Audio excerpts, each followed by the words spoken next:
తెలంగాణ శాసనమండలి చైర్మన్ గుత్తా సుఖేందర్ రెడ్డి కీలక వ్యాఖ్య చేశారు.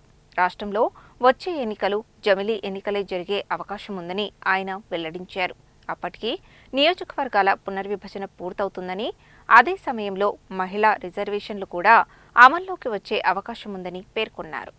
శాసనమండలి పునర్నిర్మాణ పనులను అధికారులతో కలిసి పరిశీలించిన ఆయన అనంతరం మీడియాతో ఇష్టాకుష్టిగా మాట్లాడారు. ప్రస్తుతం రాష్ట్ర రాజకీయాలు ప్రశాంతంగా ఉన్నాయని, మళ్లీ అధికారంలోకి వస్తామన్న వారు కూడా ఇప్పుడు మౌనం వహిస్తున్నారని వ్యాఖ్యానించారు. ప్రజాపాలనలో ప్రజలు సంతృప్తిగా ఉన్నారని గుర్తు చేశారు.